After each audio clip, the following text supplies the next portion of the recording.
This Organized Chaos video is brought to you by viewers like you. Thank you.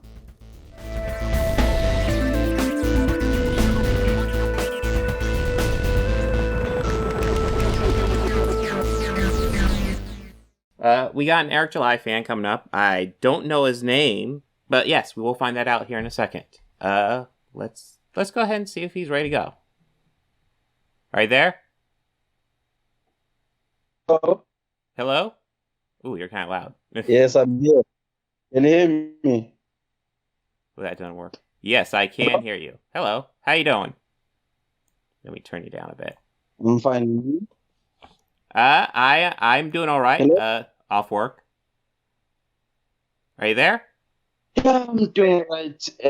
It's 3 a.m. in the morning. Yeah, so I'm a little bit sleepy, but yeah, I'm good. Wow, 3 a.m. That is early. Yes. What's Yeah. your name? Hmm? What should I call you? You should call because you are a Westerner, so my name will be difficult. You should just call me by my initials, EMS. EMS? DM. Oh, Yeah, DMS? DMS. Those Okay, are my DMS? initials. Okay, you can call me Bob. I don't know if you picked up on that yet. Okay, Bob. All right. Okay, no problem. So, what did you want to discuss with me? I wanted to discuss your framing of especially a young rapper, okay? Because especially who? I do agree with some videos, young rapper, Eric July. Okay. Yes, because I do agree with some of the videos made, like, for instance, when you call out Ben Shapiro or when you call out Matt Walsh. Matt Walsh or something? I don't know how to pronounce his name. But I do agree with those videos and even some of Young Rapper's friends. Okay, but when you just dismiss Young Rapper as like in your video, you said, well, he's just because he's black doesn't mean he's not racist, which is true, by the way. But Young Rapper is not racist. It's like you insinuated that was sexist, that was racist, and all of that. So that is one of my main issues that I wanted to discuss with you. Well, I don't think I've ever called him racist. In fact, I mean, he's definitely skirted around ideas like that, but I don't think I've ever really caught him saying a particularly racist things. That being said, he is kind of guilty of association, because I would say he's definitely worked with Ryan Cannell, Jeremy Griggs. Those people I would absolutely say are very bigoted. He also cites Ethan Van Sciver as like one of his top references on his website, and he definitely is pretty bigoted as well.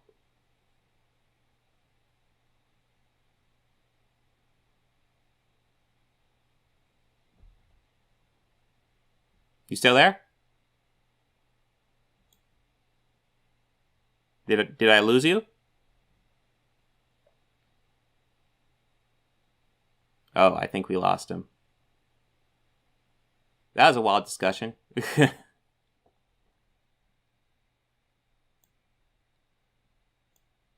Was that all he wanted to say, maybe? There wasn't much to that. We'll give him a couple minutes, see if he pops up again.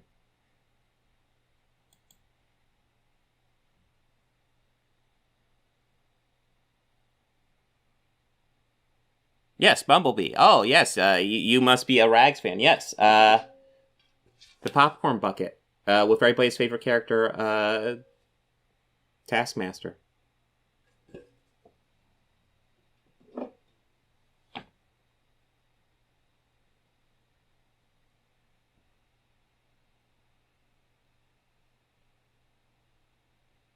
Yeah, the audio was fairly choppy. I like, once I got used to it, I was able to understand. But yeah, the audio was a little rough. My Discord is fine right now. It still shows a connection, actually.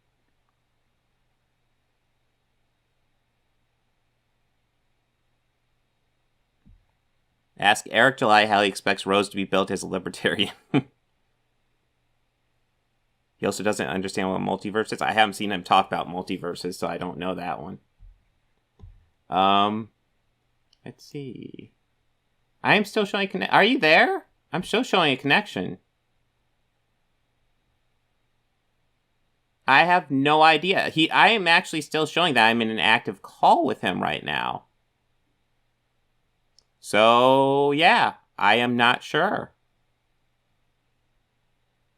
Yeah, no, I didn't hear any sound of disconnection either.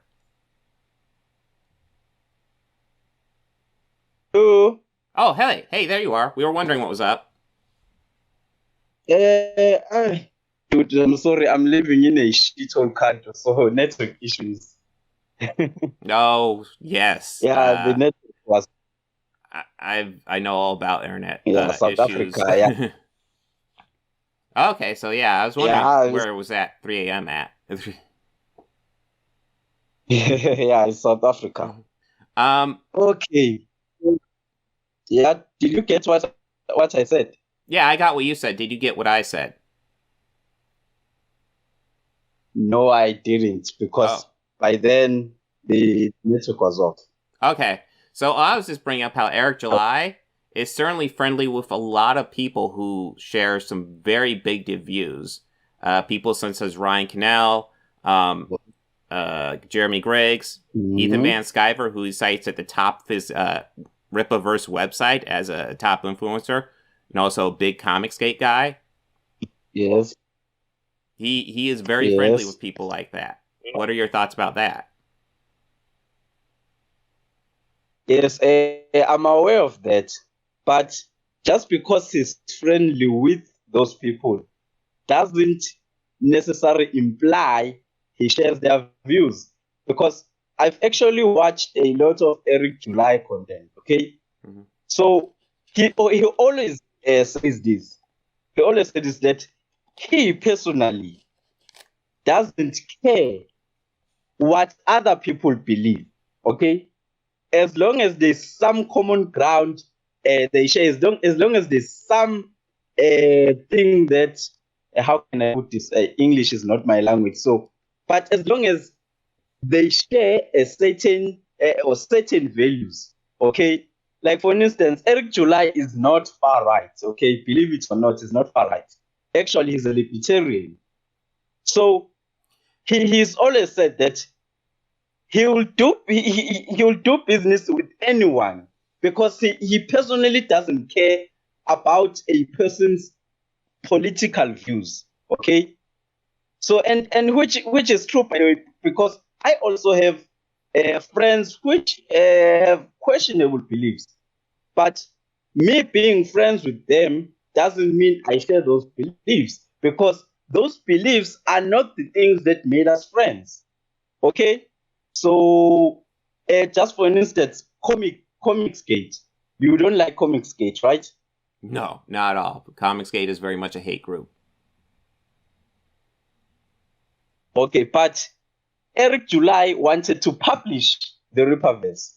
So, where was he supposed to go when other publishers didn't want to publish his book? Well, he's an independent publisher, isn't he? Yes, he's independent, but he still needs a platform. So it's okay to go with a platform that's primarily run by bigots, then? Because that's what Comicsgate is known for. I'm not saying, but that doesn't say anything about him. He just wants to publish his book. Like, okay, let's make an example. You and I agree that Disney is bad, right? Yeah. Do you agree on that? Yeah. Disney is an entirely too powerful media corporation. And it has done some very, very, very bad stuff. Okay, even so even Amazon literally has sweatshops, okay? Oh no, Just Amazon's like other big disgusting. corporations. So yes, it's disgusting. But if I want to publish a book and I partner with Amazon, does that make me complicit in what they are doing? Well, it's a difference. Like if you're talking about just using them as a publisher versus actually like associating with them, because there's a difference. Like there's plenty of people who work for Amazon who don't like hang out with Jeff Bezos and work, assign the policies and things like that. Where he actively works with people like Ryan Cannell, Ethan Van Sciver, and Jeremy Griggs. Yes, but still, that doesn't mean him. Like that doesn't mean that himself shares those views, because every time I hear a person talking about Eric July, I'm yet to see someone actually proving that no, him, like his content or something is racist or sexist, because I haven't I haven't been shown proof of that. Because there are many people, like if I scroll down on YouTube and I say like I search for someone maybe who'll convince me that Eric July is a bad guy of some sort. I haven't found proof, because they do what you're doing right now. They they talk about his friends. They talk about geeks and gamers and all of that. But I want you to talk about him. Like, what has he said that that can be taken to be racist? You know, it's like nothing. And he has said multiple times that he doesn't care what other people's beliefs are, because at the end of the day, he cares about how can we move forward, how can we work together. Because and I support that view. No, I support that view, because at the end of the day, he hasn't advocated for the things that they advocate for. Well, here's the deal. Like I haven't seen all of Hello? his content. I'm certain. Can you hear me? Yeah, I can hear you. Okay. I'm certain you've seen more of his content than I have, so you have a better idea of his content. That being said, I've seen enough of his content to see that he kind of skirts around these ideas, probably mainly because he's going for the Comicsgate fan base, which is, I'm going to be blunt, can be a lot of bigots. That's kind of what they market to. They market towards this outrage culture that gets outraged over things like Little Mermaid being black and stuff like that. Stuff that doesn't matter, but they're just going to whinge about it. That's the market he goes for. Now, he doesn't do it as bluntly as people like Geeks and Gamers, but he definitely skirts around the edges. And frequently in his videos, I find that it's not that he says anything directly objectionable. He frequently doesn't really say much at all. Like, I watched that Stan Lee video he did shortly after Stan Lee died. And he talked about how X-Men, his whole point in that video was how X-Men wasn't primarily created to be a narrative for social justice, which is of course true, but it doesn't mean it wasn't a narrative for social justice. It very much was. Okay, I understand, but let me try to I'm glad you touched upon the Little Mermaid and that stuff. Okay, so Okay. how about to talk about? Hello. Yeah, I can hear you. Hello? Can you hear Okay. me? Okay. How about yes, I can hear you. Okay. How about to talk about those stuff like the tokenization, like the gender swiping, race swiping characters? Okay. Now, from Eric July's perspective, and I actually agree with that perspective.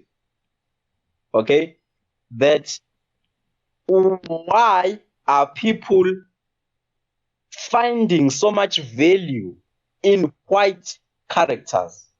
Okay, because why do you feel the need of changing established white characters which have which have had years and years of development? Why are you finding so much value on taking that character and changing them to be black? Why can't you create original character? Okay. Well, there's a That's couple. my perspective. Okay. Yes. Okay, you ready? So there's a couple of different angles here. Number one, you're talking about why don't they create new characters? They have, but they haven't really taken hold in the way. Usually, the most popular characters usually have to be already attached to a character. Like literally, the most popular character Marvel's created in the past 20 years has to be Miles Morales, who's of course attached to Spider-Man. Yes. That being said, they have made, like, I think America Chavez is probably their most popular character that hasn't been really attached to anything in the past 20 years. That's kind of got some name recognition going on. Now, as for, like, race swapping, if we're to believe the director of Little Mermaid, they said that Halle Bailey was the best person at the audition by far. That she blew them all away. Wouldn't that be a good reason to hire her? Mm-hmm. It would be a good reason. But let's be honest here, okay, Bob. We are not naive, right? We are not naive. We know that they wanted the mermaid to be black. Okay? We are not naive. Come on. I mean, we are not naive. Now, it's possible, but it's also possible she was the best one for the job. Yeah, if she was really the best person for the job, then I wouldn't object to it. Okay, like seriously. Well, I mean, we haven't seen the movie yet, so we don't know. I mean, I don't have high hopes for this movie at all. These Disney live action remakes are garbage. But we don't know. She might be amazing in it. Oh, yeah. Of course, many of them are garbage. Yeah, that is why I'm not that opposed to the film. Okay, I'm not that opposed to the film. Okay. And I'm against trashing a film before I see it. So this is why I always disagree, even with Eric July, even with Richard, when they make a video trashing the film before they've even seen it. So I'm against that. Okay. It is what you and I are in yes, agreement because there. It is one thing. Yeah, it is one. Yes, it is one thing to say that a film is probably not going to be good, but it's another to just insinuate that, well, it sucks and did we lose you again?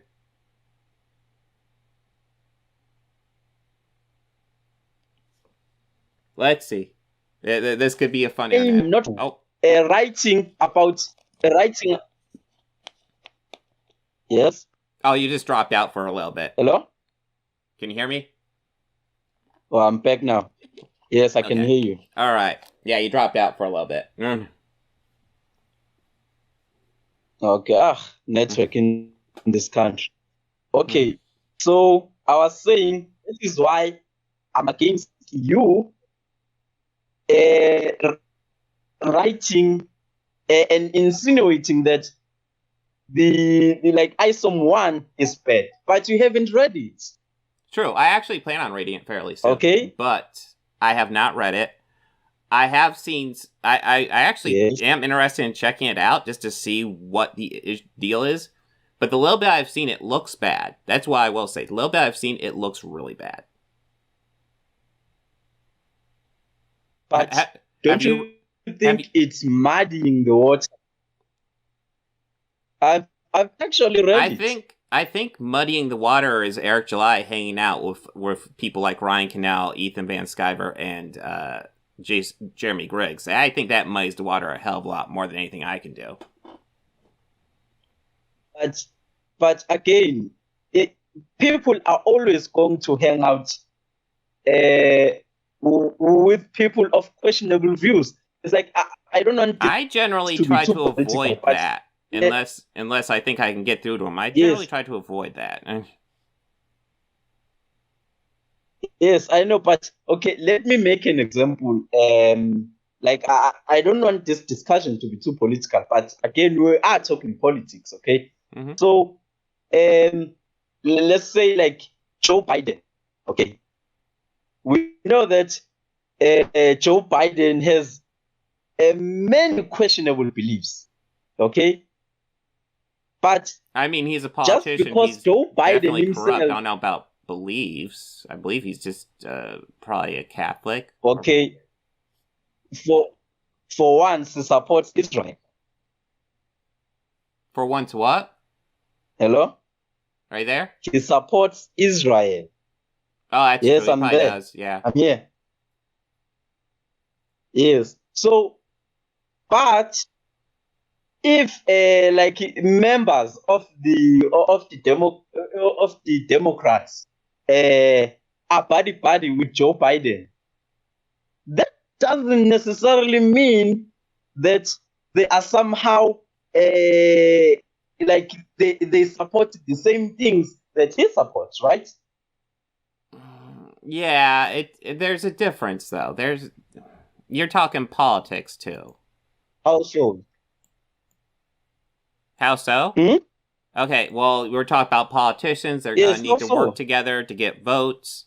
Eric July is a big enough YouTuber that he could network with probably most anybody to get his comic book published. He's a big enough YouTuber, he could probably just get it published as is. He could probably just do some sort of fundraiser. I mean, essentially did do a fundraiser to get it published.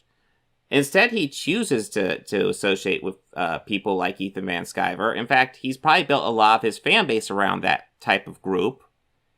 And that's quite a bit different than just working with politicians to get votes. No, but at the same time, there are many people who are genuinely good people who are friends with, like, let's say, Donald Trump. It's like we know that Donald Trump is definitely not a good guy, but there are many people who are good people who are friends with him. It's like I don't know. I can't think of any off the top being of my friends head. with. So okay, do you think Dana White is a bad person? Who is that? Dana White. Dana White? The one who, yes, the one who runs I'm not UFC. familiar. You're not familiar with him? Dana White? No. I can look him Dana up. White. You know, just type. Yeah, just type President Dana of White. okay. So I'm not into Ultimate Fighting. He's the president of Ultimate Fighting Championship. Okay. yes, but no, that guy I haven't seen or heard anything like preachers about him. He's friends with Donald Trump. He's good friends with him, in fact. But I've never, like, there's nothing for me to insinuate that he believes in all of the things that Donald Trump believes in. Because again, you have to look at why those people became friends. Okay, because like I'm telling you, you can hate Eric July for associating with those people, which I can understand. But at the same time, if you say he's racist, if you say he's maybe transphobic or something like that, you still have to prove that he is that. You can I never guy. I never said he was those things. He definitely associates with people who are those things. But in your video, you insinuated, you compared him to Candace Owens in your video. You compared him to Candace Owens. Well, that I made it fairly clear in that video. That was when I had not seen any of his content. All I simply knew was that he was a person who associated with questionable people. And I believe my line was, I don't know if he's racist, but it's 100% possible for black people to be racist. Kansas Owens exist. It was something like that. Of course, I 100% agree with that. It is possible. In fact, I live in South Africa, man. There are black Nazis here. Okay, they are fascists, like literally black Nazis. So it is 100% possible for a black person to be racist against black people or against other groups. Okay. So I 100% agree with you. Yes, but let me if I'm your viewer, okay, if I like your content, if I believe in the things you say, and you say something like that in your video, some people will not go and look up Eric July. They'll just in their heads, they'll just say, well, this guy is probably racist, and they'll leave it at that, and they'll have the view that he's racist, because even in some of your comments, people have said, well, Eric July is this and that, but when I call them out on it, they don't support it. It's like they think he's those things, but if you call them out on it to say, okay, well, prove he's those things, what has it done? They're not going to say anything. Well, Eric July, I feel like you're probably defending him more than he's defending himself, because he is actively working with people who I would describe as those things. So while you are defending him, he just works with people who are really these things. Yes. That doesn't trouble you at all? And I acknowledge that.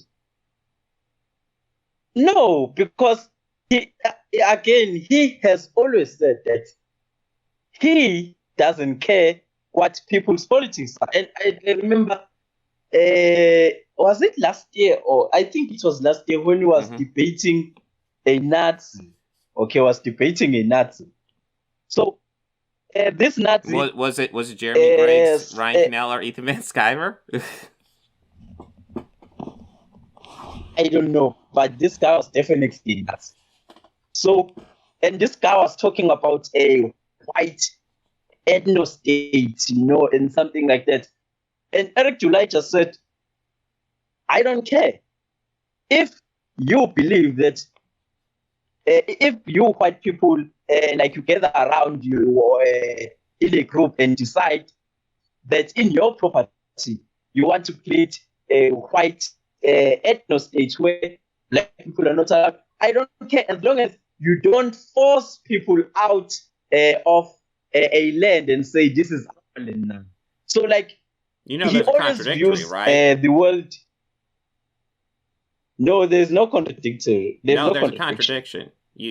What? So he's saying he's okay with an ethno state as long as you don't kick people out. That's required for an ethno state.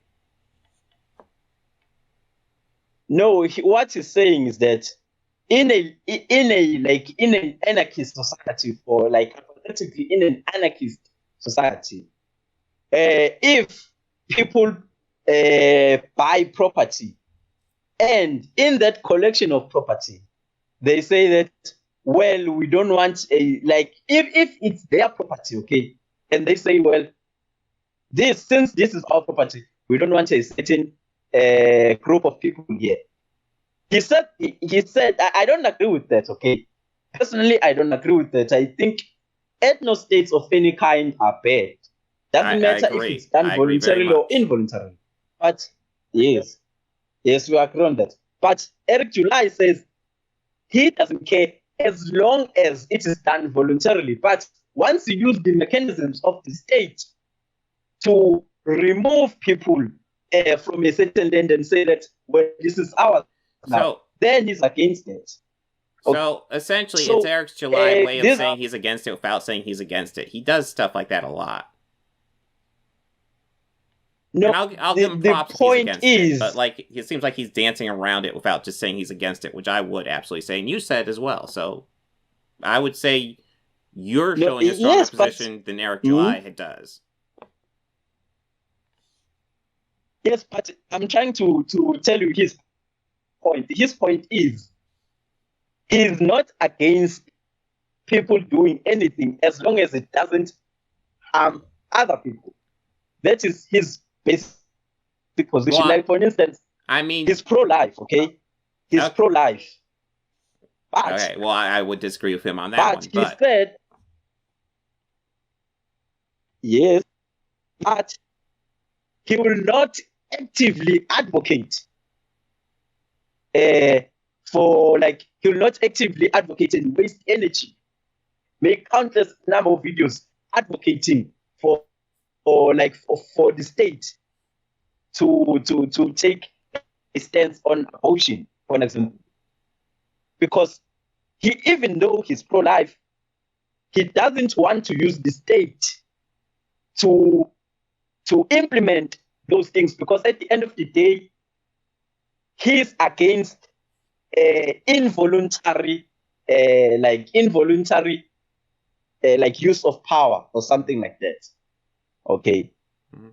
So that is my point, is that it doesn't mean that he shares the positions of his friends. It's just that he personally doesn't care what those positions are, because those are not those reasons are not the reasons why he's friends with them. well, I'm gonna tell Hello? you how I work, because I don't demand that all my friends have the same political philosophies I do. In fact, I think I'd be very stressed to find friends that have identical political philosophies to me. That being said, I do have certain red lines. Bigotry is absolutely one of them. Yeah. If you're a bigot, Okay. I am not going to associate with you. That's a red line for me. Okay. And if your argument is it's okay if Eric July doesn't have that as a red line, I guess that's fine. But it definitely shows questionable taste on his part, if nothing else. The fact that he's Okay, but No, I was just going to say the fact that he associates Yes. with those people and almost certainly now shares a very strong fan base with people who like that type of content. That's very questionable. Yes, I get that. I'll give you that. But as long as we can agree that you can not like him for that, which is reasonable enough. Mhm. But as long as we agree that that will not make you you will not go out of your way to say that he's racist or like all of that stuff. So is this whole discussion about you being upset that I've called him a racist, which I actually haven't done? No, but I'm upset that you sometimes go out of your way to paint other people in a bad light. Okay, so Well, when I'm those upset people that, associate with and known it's bigots, it not makes the it only easy. thing I'm upset. Go ahead. I'm sorry. Yes, but at the end of Hmm? Go ahead. Oh, yes, I'm saying that you sometimes go out of. I know, I understand your position. Okay, I understand, it's perfectly reasonable, but at the end of the day, and this is going to lead to me to Esum again, because again, you shouldn't go out of your way to call people. No, you didn't call him that, but you insinuating that ensures that your loyal fan base, like I'm also subscribed to you, okay, but I always try to view things in all sides. So, but some of your loyal fan base will just see him as those things, even if you haven't actually said he's that. Like, if you don't agree with him, fine. I'm not forcing you to agree with him, because I even don't agree with him on a lot of stuff. But just say that, well, I don't agree with him on this and this and that and that. But if you are comparing him to Candice Owens, it's like some people will just say, well, okay, fine. So he's a sexist, he's racist, because we've already compared him to a person who's like that. You see? Okay, but Kansas Owens is just Oh, actually, here, let me go ahead and get this. Jedi of Ossesis. Wow, I slaughtered it. Sorry. He just wanted to point out many men in Germany said nothing, and it led to World War II, which is a good point. It's good to call out bigotry when it's there. As for the Candace Owens thing, she's just kind of a go-to in my mind. Lots of people. In fact, last discussion I had was somebody saying, "Oh, so-and-so can't be sexist because they're a woman." Candace Owens kind of like a go-to person. She's a black woman who who's an active racist and sexist. Yes. She's like the ultimate token for the right wing. I know. Eric July, I guess you could say to his credit, isn't willing to go that hard, but he definitely associates with people. I won't be surprised at all if he had an opportunity to work with Candace Owens to see him do something like that. He hasn't, but I won't be surprised considering the other people he works with. I would definitely put Jeremy Griggs in a similar ideological camp with Candace Owens, although you can question whether or not Candace Owens actually means it. She might just be grifting. Nah, I think she means it. Yeah, she might. She's pretty disgusting. I'm pretty confident Jeremy Griggs means it as well as Ryan Cannell. Okay, so to not waste any more time, to move on to other things. Before one more point I want to make. So, I think we can both agree Candace Owens is a pretty despicable person, right? Yes, we agree on that. How would you feel if Eric July decided to start working with Candace Owens? Well, it will depend on what are they working on together. Like, what is the purpose of the relationship? It will depend on that, because if they are working together on, like, let's say, like Candace Owens has this highly propagandist documentary. I don't know if it's out yet, but it's essentially about Black Lives Matter. Okay, so I'm going to use it as an example. If, for an example, Eric July were to work with Candace Owens to contribute on that documentary, then my stance on Eric July will 100% change, because he's not only working with Candace Owens, but he's contributing to something that is bad. But if they work together on something that, in my opinion, doesn't perpetuate bigotry, then I will be okay with it. It will depend on the modus operandi of their work. It will depend. Well, let's just say they do something simple, like they make a video complaining about a movie together. What Eric July is also doing when he does that is signaling to his fans that, hey, you should follow this person. Don't you think that's an issue? Yes, but no, that will not be an issue, because again, it will depend. Like when I watch Eric July with his friends, when they complain about a certain movie, I haven't heard them like being racist. It's most often when geeks and gamers are on their channel, then they like it, things like become like, okay, see that, okay, fine. No, this guy is racist. But Eric July, when he works with these guys, like, and I think some of these guys are grifting, because when they are genuinely discussing a movie, they'll point out genuine flaws in that movie. Like when they're together, they'll actually point out genuine flaws. Like, I can see that's okay, fine. Yeah, that was bad. So when Eric July works with them in that capacity, I have no problem, because I know, I understand that, yeah, associating with bigots, it doesn't look good on your part. But it depends. Are you contributing to that? That is my main main Well, issue. he Are you is contributing to telling that? his fans that I work with these guys and you should check them out.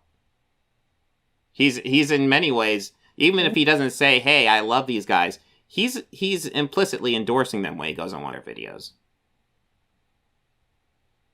Yeah, I can give you that point. Now, you know, and I would absolutely forgive him if maybe like he did it once or twice, and then he watched some of their content, and then he did his own video saying, "Oh God, I didn't know these guys were so bad." I'd actually respect him if he did something like that, but he hasn't. He's done it a lot. Okay. Why doesn't he say, "Hey, these guys are bad"? Mm-hmm. Yeah, I'll give you that point. Okay, I'll give you that point. Because I like I said before, I understand if you view that from that perspective, I understand. But again, let's just not always insinuate, like, because again it muddies the waters. Okay, it muddies the waters if you insinuate a person to be that thing and that thing without actually providing like proof that is that thing. Okay, No, like I made an example I with think Dana. at best, what you're making an argument for is that people should watch the whole video, because at the end of the video, I don't make that conclusion. In fact, I say something at the end of the video about how it's not quite as bad as I thought. I think so at the end of that video. It's been a while. I think I say something like, it's not quite as bad as I thought, but it's not great either. It seems familiar. Yeah. Yeah, because so I think you're making an argument people should watch the whole video, in which case I agree. Yes, so again we have a common ground. Okay. So yeah, that's that. So can we move on? Oh yeah, absolutely. What else did you want to discuss? Okay. Like I think it's gender swiping, race swiping, and like movies being quote unquote whoa. Okay. Mm-hmm. So yeah, that's the last thing I want to talk about. Okay. What point did you want to bring up? Okay, so having watched a lot of the content, I've realized that you somehow you always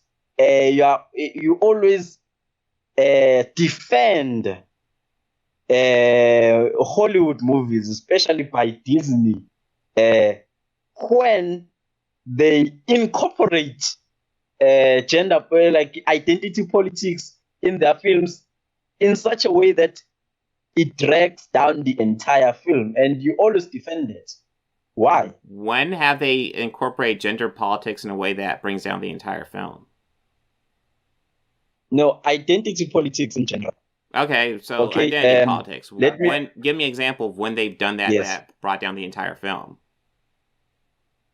Let me make an example. Let me make an example about my favorite female character of all time, Black Widow. Okay. So yes, Black Widow, before that Black Widow film, Black Widow has always been portrayed like a strong, feminine, sexy, smart, capable, highly manipulative woman when needed to. Even in that first scene, I know it was not the first scene. Was it? But in Avengers, when he was being tortured by those criminals, the way she manipulated that guy showed her strengths. She will use the fact that she's vulnerable as a woman and the fact that she's sexy to her advantage. Just like how she manipulated Loki. She always uses a combination of those feminine features and her brain, like her intelligence to manipulate. Yes. I mean, I've seen the movie. Contrast that with the yes. Now, can you see that in the eyes of Disney, that fact about Black Widow was how can I put it? Not powerful enough. I don't know how can I put this. Like, it didn't fit their narrative of what a strong, independent female character should be. So they had to ruin her character. Like, how'd if you they look ruin at her that scene, character, though? just look at the scene when she tries to manipulate that Harvey Weinstein copy, the guy that trained her. Yeah. You see that. Okay. Hello? Oh, can you not hear me? You see that. Yes, I can hear you now. You can see that the hair widths, like it's about now. No, you think you're a man. Like it doesn't fit. Like it doesn't fit Natasha's character. You mean how she had a chip that would stop her from doing violence against him, but she actually forcefully broke it by pretty much breaking the shit out of her nose? No, I'm not sure how that does a disservice to her character. It's kind of badass, actually. No, I'm talking about how she got him to be angry. It's like the things she said to make him angry.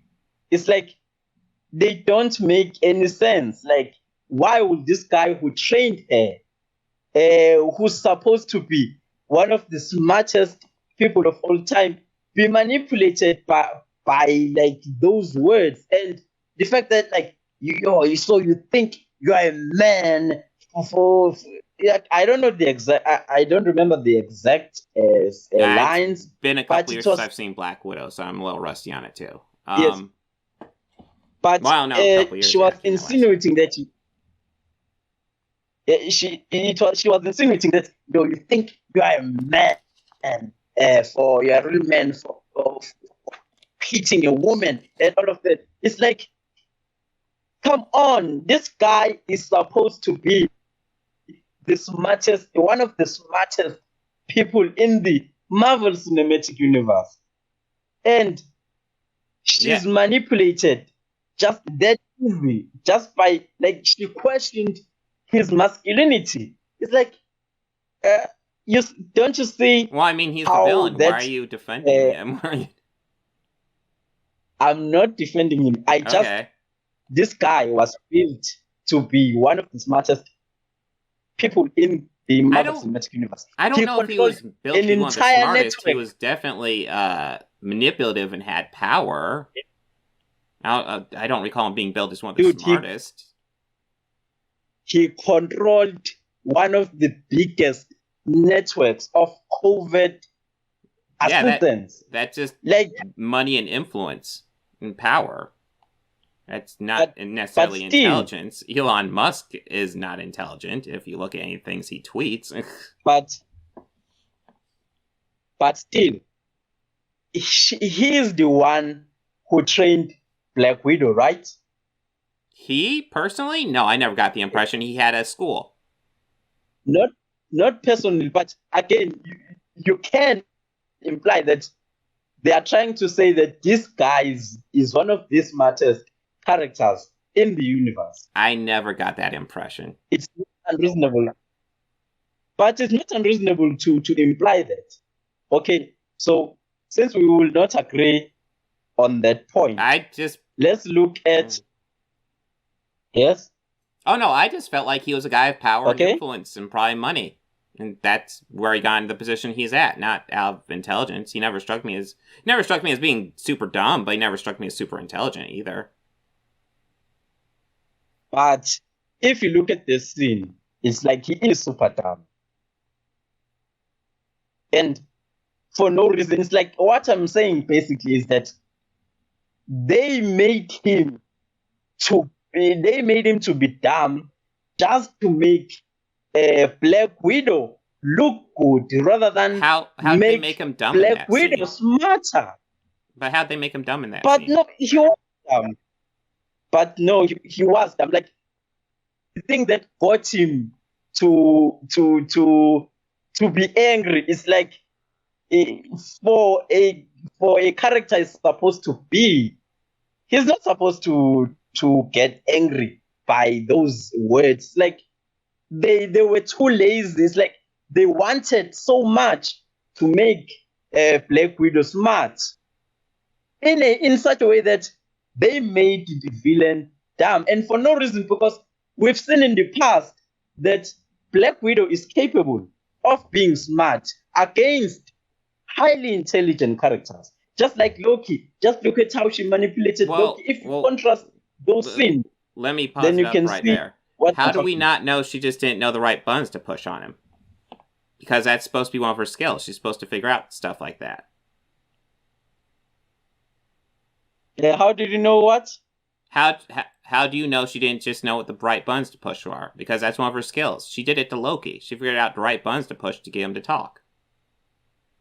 But in that scene, it's like it's too simple. Like in the Loki scene, the audience is actually fooled in that we think that Loki has the upper hand, like even for a few seconds, but we believe that Loki has the upper hand, that Loki has figured her out and all of that. Like it's presented as if Loki is dominating, but then the switch comes around that no, he has been manipulated, he has been baited.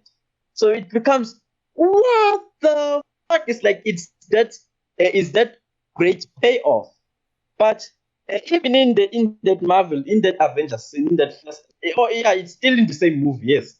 Even in that scene when she's being interrogated, it's like she's being interrogated, but at the same time, the twist is actually she's interrogating the guy.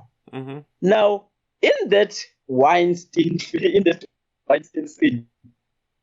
it's like the things she says, like it's too shallow, okay?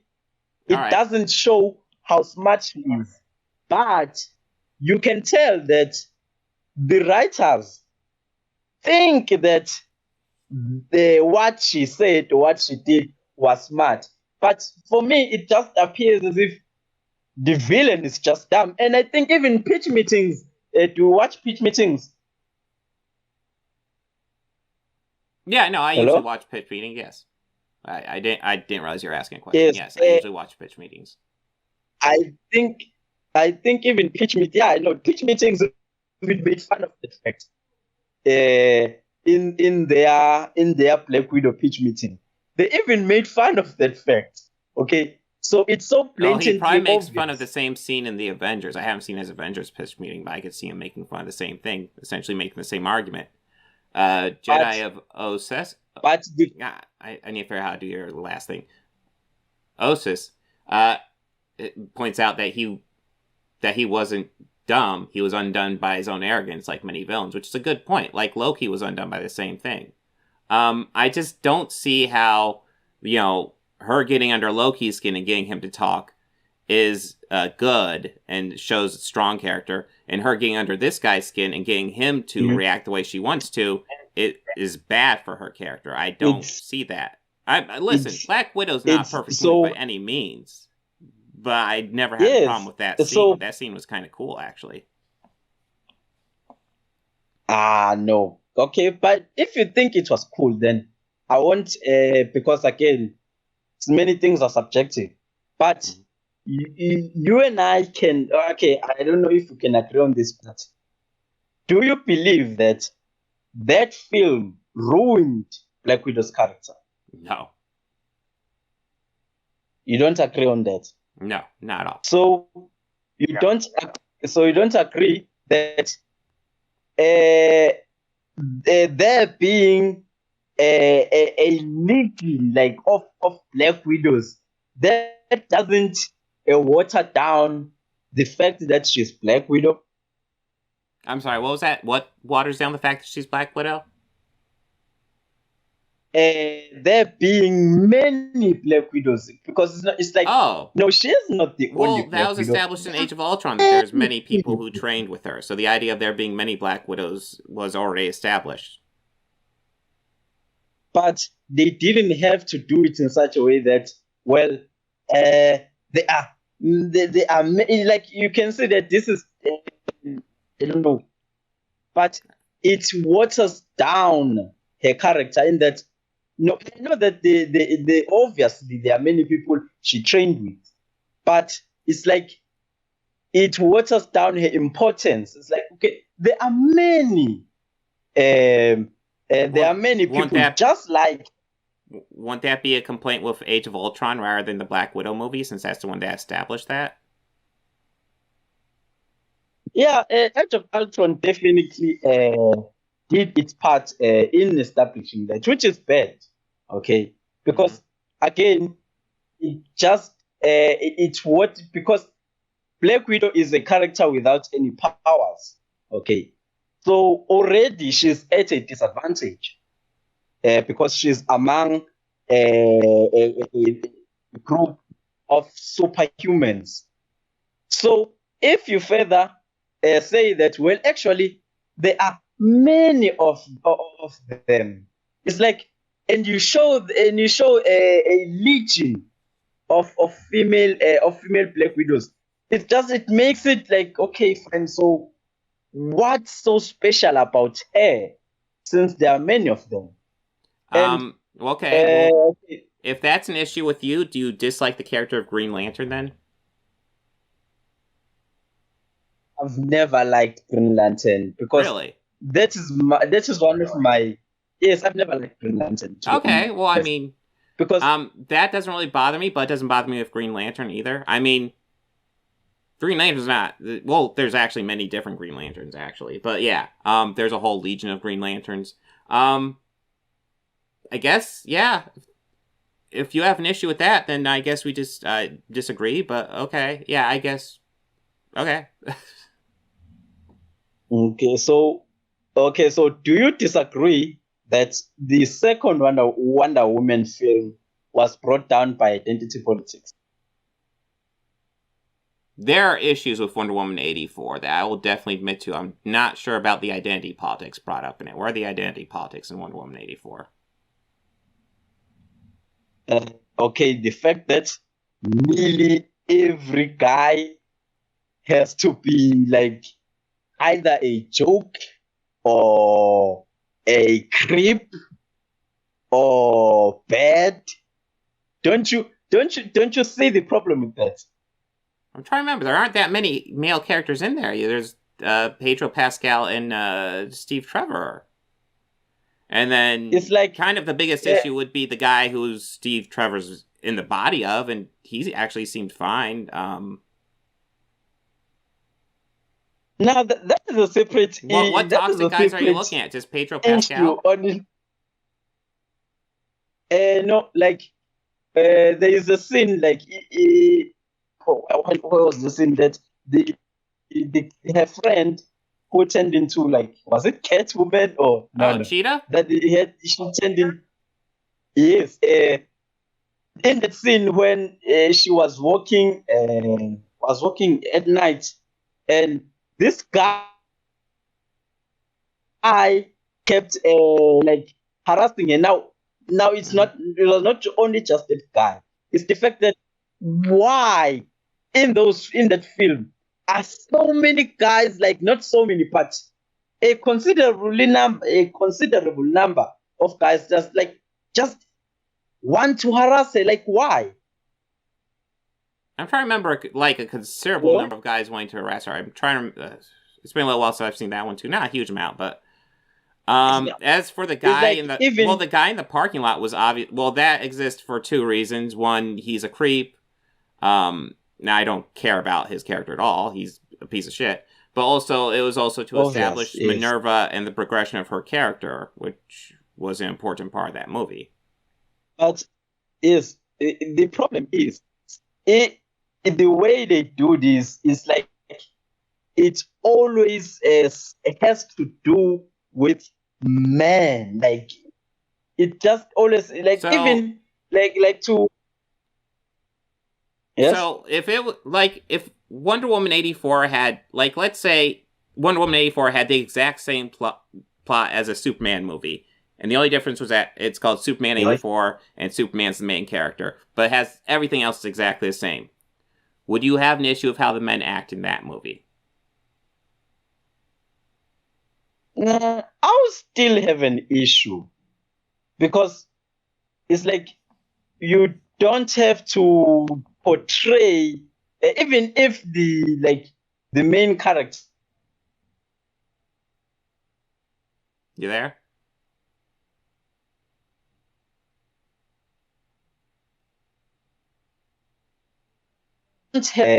Like predominantly in a negative light, okay? Because like, how can I put this? If like most male characters have either have to be a joke or a creep, and there are female characters who are not that. It's like, why can't you just write a great movie that doesn't do? Okay, there's lots of issues with 84, and it's not to do with the gender of the characters, though. It's possible to have male and female villains in a movie, which Wonder Woman 84 actually has. And you have male and female protagonists in that movie. If you want, you can push Steve to the protagonist section fairly easily. So there are good and bad representations of men and women in that movie. So I would say, as far as gender or identity politics in that movie, it's a wash. But even none, like, I see that you don't want, okay, maybe you personally don't see this problem, okay? So I cannot fault you on not seeing that problem. Well, that's the thing. But yes? Oh, lots of people clout this problem, and it's not actually a problem. Villains are bad, and heroes are good. Sometimes you'll have male villains in a female-led movie. Sometimes it's the other way around. It doesn't mean they're trying to portray men as toxic and women as good. I mean, Minerva ends up being fairly toxic in that movie. Wouldn't you agree? Yes, I would agree. So there's good and bad representations of both men and women in that movie. But predominantly, it's like men are all mostly painted in a negative light. Even non-political channels, like, are you familiar with the what is this guy? Closer Look. Yeah, the name of his channel is the Closer Look. He reviews movies, and he's not one of those he's not the quote unquote anti-woke crowd. Like, he's a fairly good movie essayist. He makes movie essays.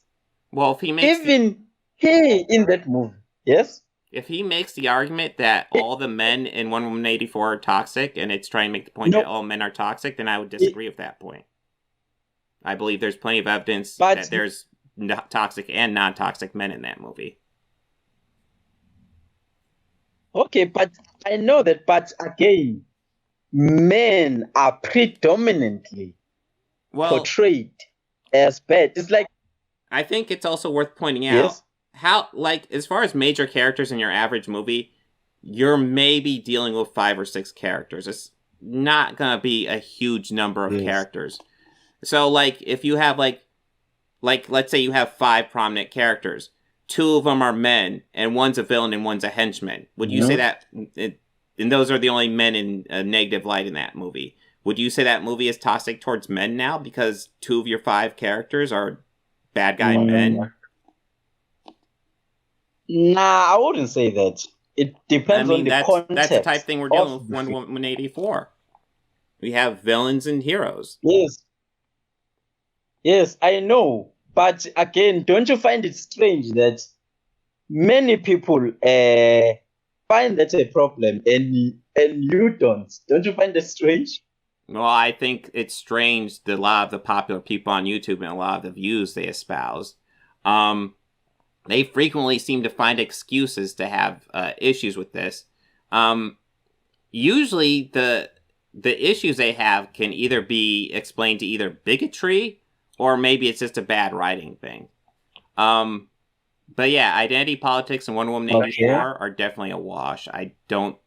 There's bad men and bad women and good men in that movie. But you can see the difference, not just in writing, but in the identity politics between the first Wonder Woman film and the second one. Because in the first one, it was like, correct me if I'm wrong, but when I watched that film, it was a fun. Okay, so it was just a fun action film. If you want to argue that Wonder Woman 2017 is better than Wonder Woman 84, yes, I would agree with that. Yes, and it's not only due just to the writing, because even the first film has many writing issues. In fact, the third act totally fails for me. Yes, it's a mess. But why do you think people give that movie an excuse? They give that film a pass, and they don't with Wonder Woman 84. Because Wonder Woman 84 isn't as well written? It's not just about the writing. It's about, again, like, okay, let me make an example. Fast and the Furious, the franchise, okay? Okay. Those films, we can agree that those films have become garbage, right? Like, oh, well, can we agree on that? I mean, they've been garbage for a while. I mean, I enjoy them, but they're garbage. Yes. But a lot of people enjoy them. And the number one reason they enjoy them is because they don't feature too much politics. That's the reason why they enjoy them. They don't feature too much politics. Too much qualities?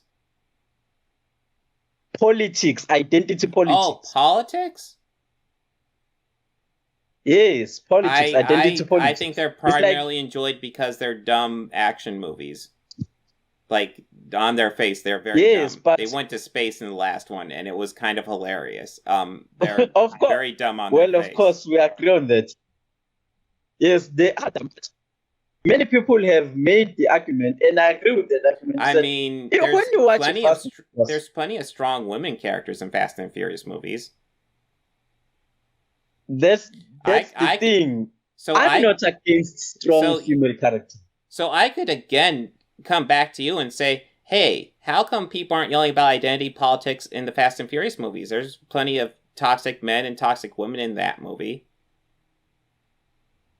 Yes, because again, the way it is written, it is not written in such a way that those are the main crux of the film. Because how's that the main crux of Wonder Woman 1984? Wonder Woman 1984, the main crux of that is a monkey's paw story. But again, you can contrast that with the Fast and Furious franchise in that the toxic men in that film, when you watch the film, they don't stand out that well. This is like, how can I put this? It's not blatant in such a way that you see that this person is toxic because it's a man who are rising against the patriarchy and all of that stuff. You know, how can I put this? You seem because we won't agree with anything on this. Actually, I think we've agreed on more than I expected. Look at but we've agreed on many things. Like, how about the Mulan live action film? Okay. Don't you see identity politics in that film? Well, here's the deal. So the live action Mulan is garbage. I will agree with you on that.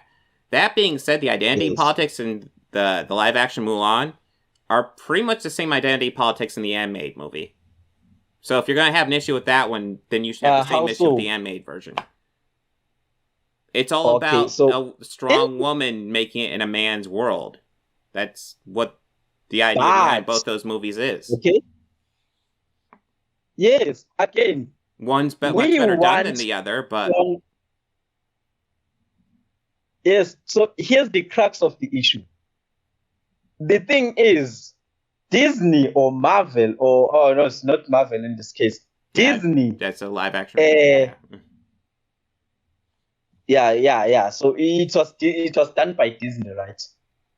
Oh yeah. So Disney, yes. So Disney does that movie shows that in this day and age, they believe that, like in that film, it shows that, and in many of their films, it shows that the original Mulan wasn't strong and powerful enough. So now that is why they are deviating from the things that made her such a special character. Because the original, in the original Mulan animated film, Mulan, the reason why she was such a strong female character, number one, they didn't shy away from the fact that she was feminine. Number two, while being feminine, she was physically weaker than her male counterparts in the army. So she had to compensate for her weakness by being creative. She had to get creative to not show how like that she's physically weaker than them. Like her striving to be the best while operating at a disadvantage, because at the end of the day, she's a woman. On average, she's not going to be like stronger than an average man. Like that is what made us love her more, is that she's operating at a disadvantage. It's almost like the live action Mulan wasn't as well written as the animated one. But in the live action film, they just made her powerful. Like she just it's not as well written. It's not as well handled. It's not as well written. Yes. That being said, the message, overall message of both movies is about the same. If you're going to complain about, if you're going to say one movie was ruined by identity politics, then the other movie has to be ruined by the exact same thing. If they're not both ruined by that thing, then there's another factor. In this case, it's the writing. The live action one is very poorly written. So what you can agree on is that it's not the fact that there is a strong, independent woman. It's the fact that the writing doesn't know how to write a strong, independent female character. No, I would just say the writing overall in that movie was quite bad. If a person doesn't know how to write a female character, then that person's a bad writer. Just period. Writing a female character and writing a male character, little tricks. It's pretty much the same thing. Yes, but that is what makes some of these of female-led movies to be bad. In like, it's not just that the script is bad, because there are many male-led movies which are bad. But when it comes to female-led movies, there's way more male-led movies that are bad than female-led movies that are bad. Absolutely. Not even close. Yes, I agree. But when it comes to female-led movies, sometimes the reason why they are bad is linked to them failing to write a strong female character in a right way. Well, yes, but that's bad writing. Yes, and they do the same thing with male characters all the time. There's plenty of movies with poorly written male leads.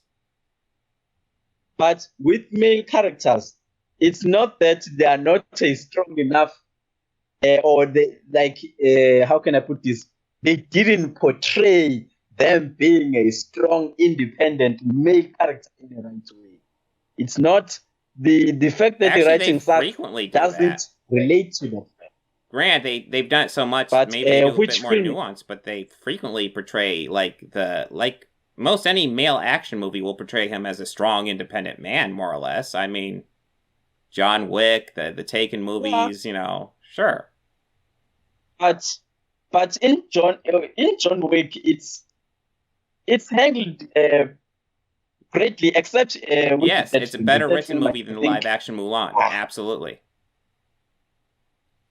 Yes, but again, that is not usually the reason why it sucks. That's my gripe with them. I would definitely argue the reason why. Well, if you're arguing the reason Mulan sucks is because of the identity politics in it, then you have to have the same complaint for both movies. No, the identity politics in both movies is pretty much the same thing. Not. Okay, explain to me how the identity politics works in the live action Mulan and what the identity politics are in the animated Mulan. In the like I explained, in the first Mulan film, both films have the same message. I agree. Yeah. It's the identity politics is not what killed the live action Mulan. Yes, that is why I'm saying it's the handling of the identity politics. No, it's the handling and writing, because the identity politics in both movies is the same. But the way it is handled is not the same. Yes, it's a writing issue. The point is in the animated film. So yes, let me ask you a question. Do you think do you think it is possible to make a good live action Mulan that has the exact same identity politics as the animated Mulan? Yes, it is possible. Okay.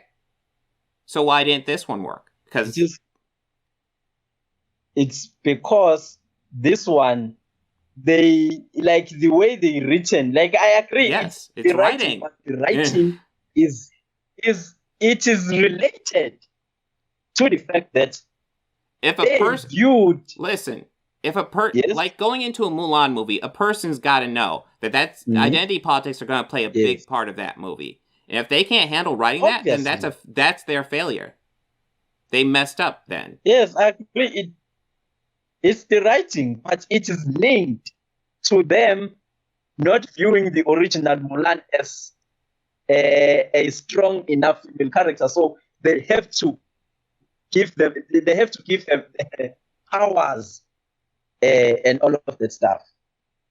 So now, that is how I agree. It's poorly executed. It's poorly written. I agree. You do understand that all movies are essentially a collection of writings and shots and things like that, right? I know. Okay. I know. Okay. Yes. So again, we agree that it's due to the writing. Yes, we agree on that. Mm-hmm. Yes. Absolutely. Yes. So, yes, that is why I'm saying it is the writing. But the writing is mainly due to the fact that they don't view those previous characters as strong and independent enough. So they feel like they have to do more than that. Like it's not enough for her to be or to operate at a disadvantage just because she's a woman. Now, because she's a woman, they have to give her superpowers. So, do you see the problem there? Yes, it's poorly written. Yes, it's poorly written, but the poor writing relates to them operating with the view that the previous character wasn't strong and independent enough. Okay, Okay, it seems like we've just gone to the point where we're agreeing that the new Mulan was poorly written, but the identity politics are about the same. So... Yeah, I think... I don't know if we have much more on this one. Yeah, I don't know. Okay, was there anything else you wanted to discuss? I know there's some more I wanted to get to on the stream. So, okay, yeah, you can go. I wanted to discuss like the issue with tokenization, but you can go on. Okay, well, I feel like we've already kind of covered tokenization since we brought up identity politics. Was there anything specific about tokenization you want to bring up? Like I feel like in the beginning we didn't touch deeply upon the fact that like why is it okay to change established characters? Because maybe the actor does a better job. Do you like Samuel Jackson as Nick Fury? I like Samuel Jackson as Nick Fury, but there is a but. Okay, because just because I like the character who's been tokenized, that doesn't mean I necessarily agree with the tokenization itself. So would you rather David Hasselhoff as Nick Fury? I don't know who's. I'm not familiar with. He's an actor who played Nick Fury in the 90s. It was an obscure TV movie. I'm not familiar with. Okay. But okay, it's like even some.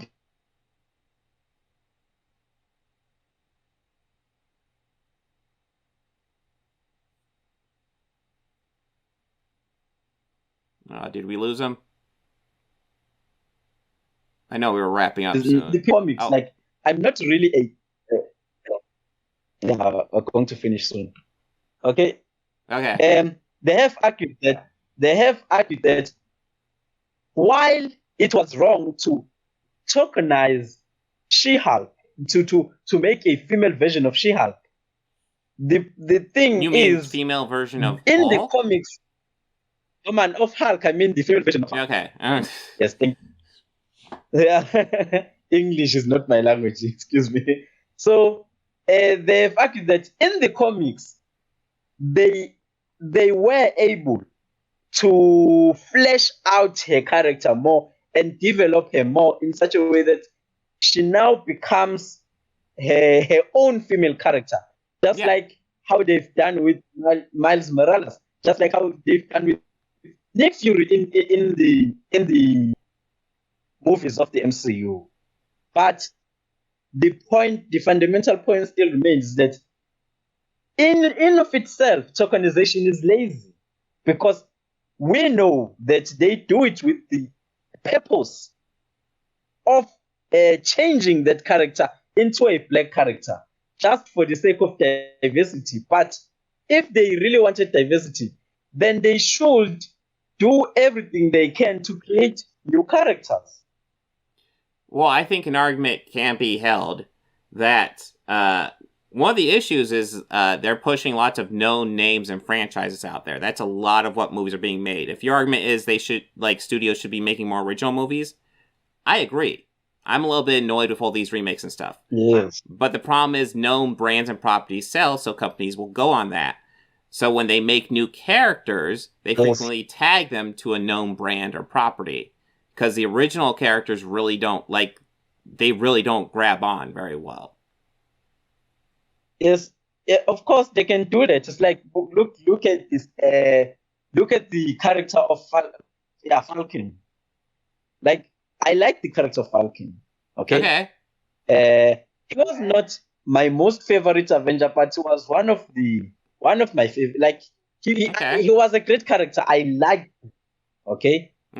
So why are they now why is he now supposed to be Captain America all of a sudden? Because Captain America wanted him to carry on the mantle. But same thing happens in the comic books. I mean, not identical, but he carries on the mantle of Captain America there as well.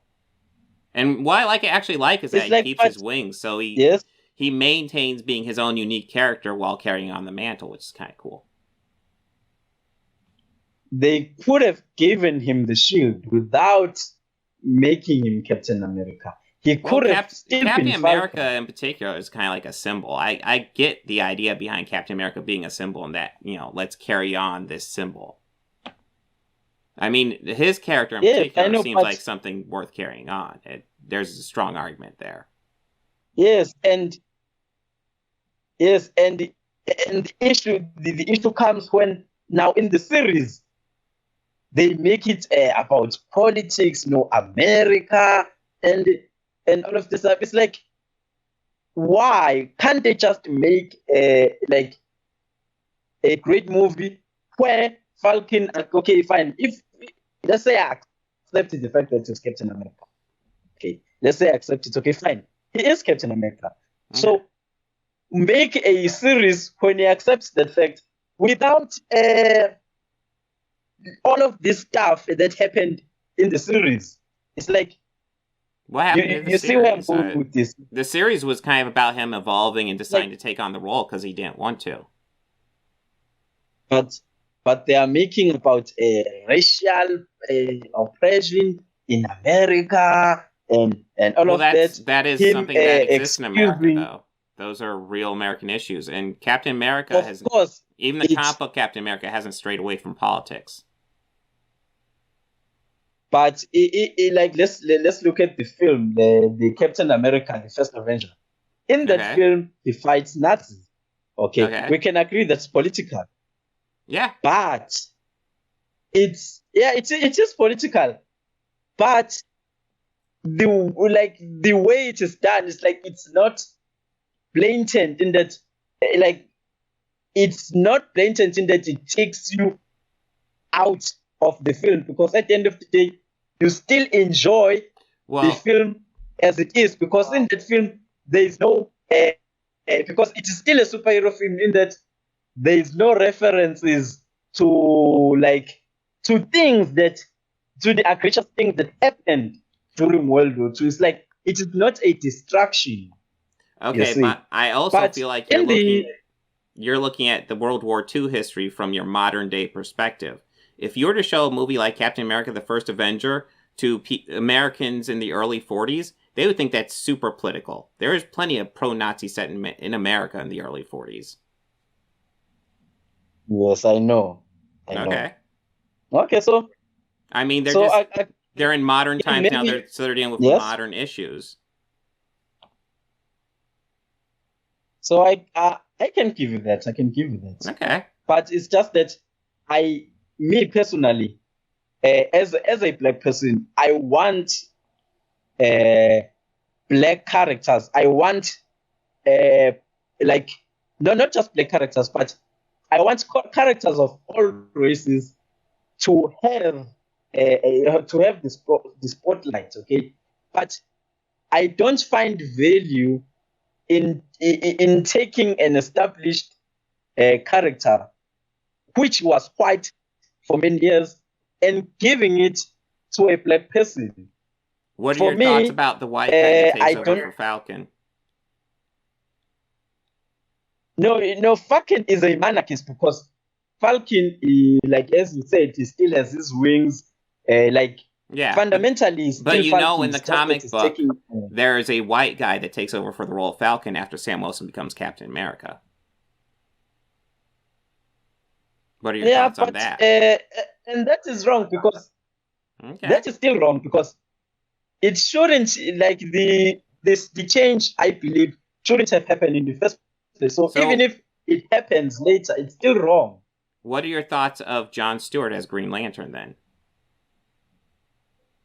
Jon Stewart is going to play Green Lantern.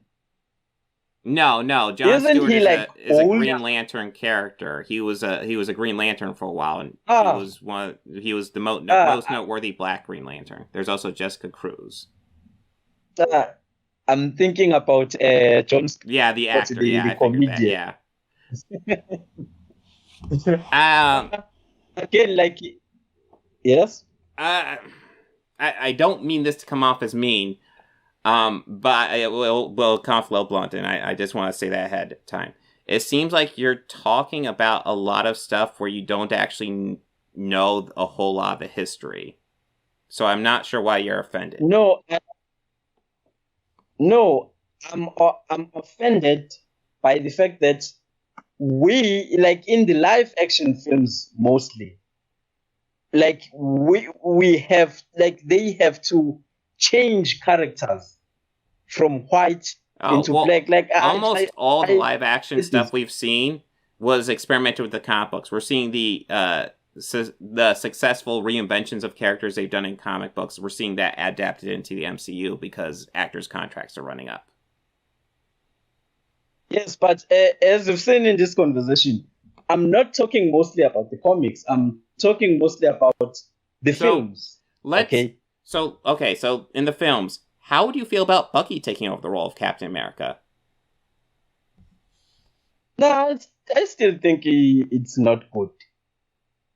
I Okay, well, mean, I mean, in he comic books, there's been lots of legacy characters that carry on their mantle. It's not a new thing, not even with Captain America. Captain America was not the first to do it by a long shot. but still, like speaking exclusively with the films, I still think it's just their way of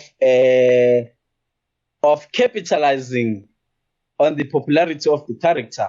Because Oh, if absolutely. like Absolutely. yes, and I Um, understand because they're a business, mm, but yes, I understand they're a business, so of course they have to make him, they have to make money.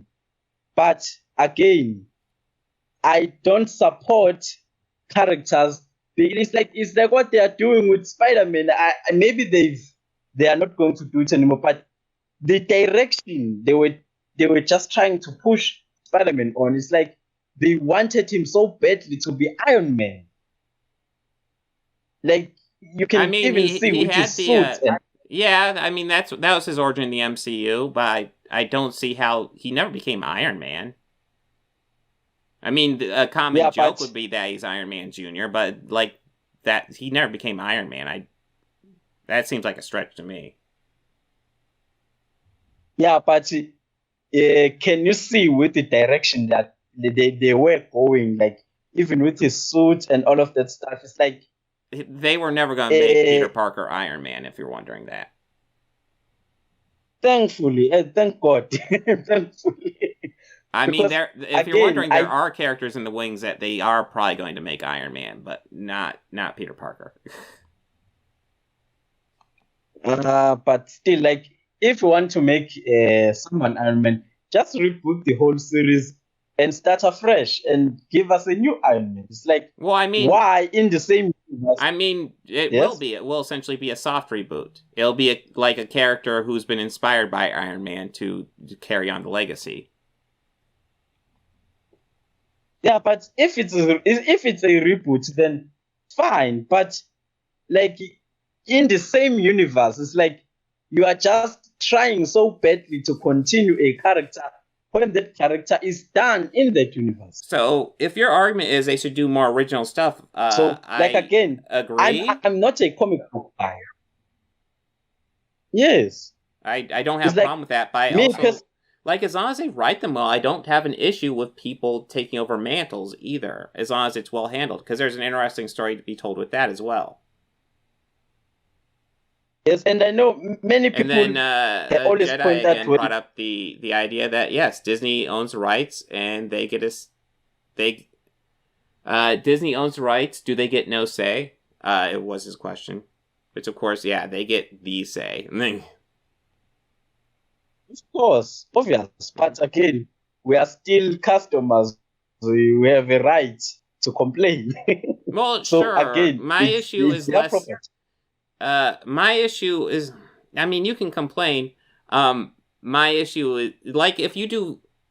My issue with these anti woke people, like Eric July, largely flirts with himself, is Yeah. essentially they're not making good complaints. If they were actually like if they were critiquing the Mulan live action movie for its actual writing errors, for it's been so long since I've seen that, but I know it was very poorly Yes. written. If they actually critiqued it for those points, good on them. That's actual critique. Yeah. But instead, they got focused on, oh, Yes. identity politics.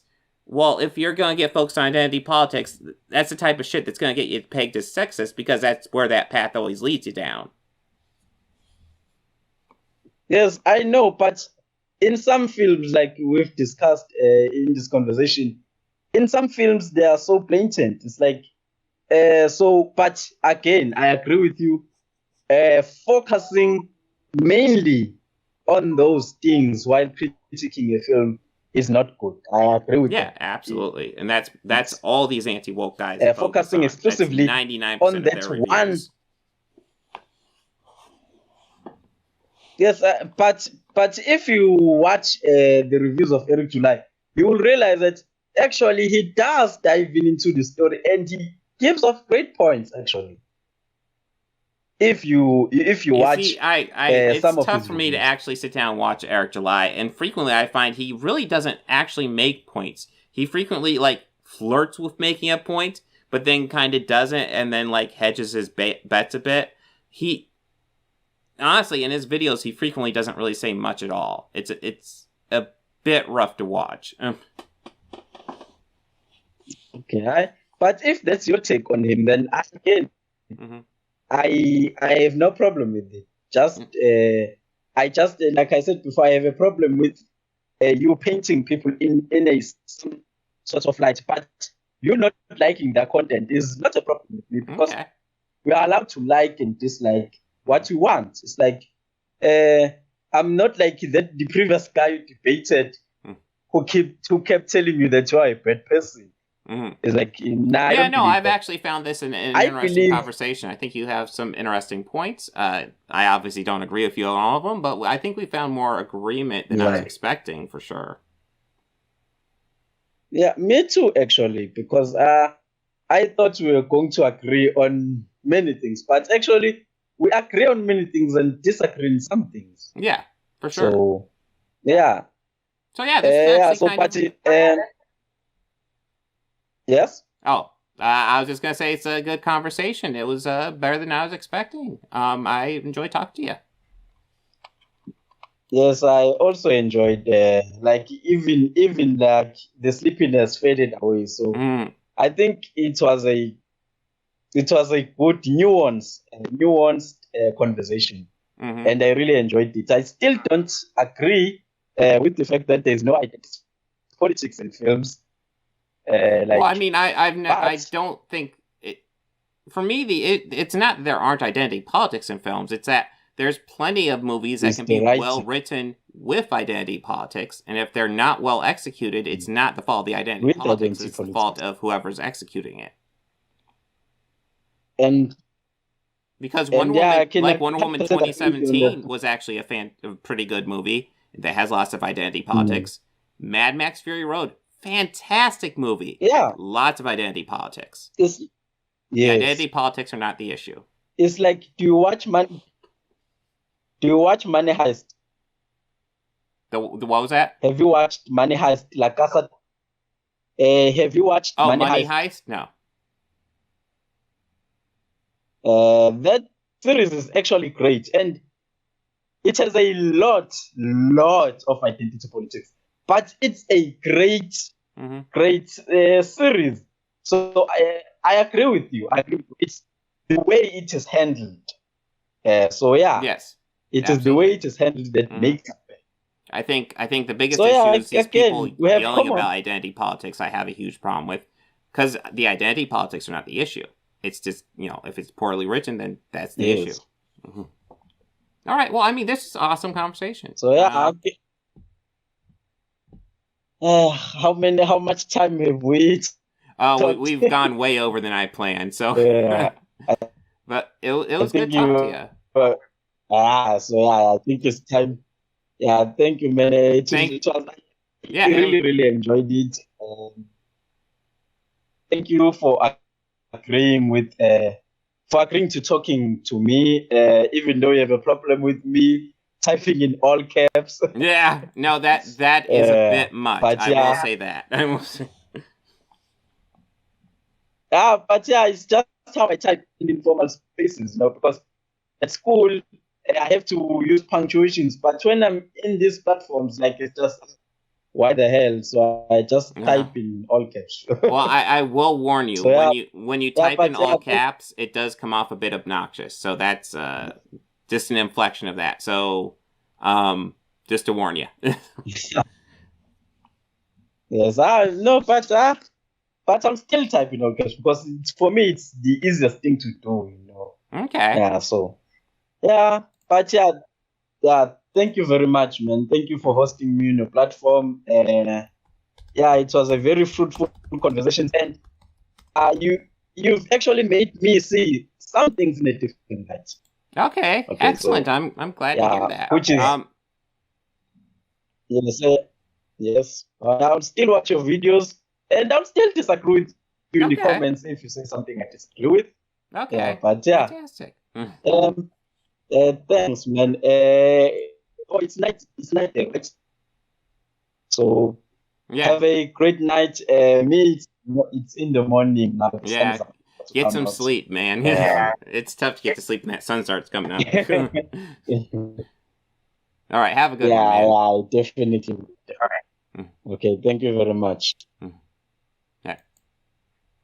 Well, that was actually a good conversation.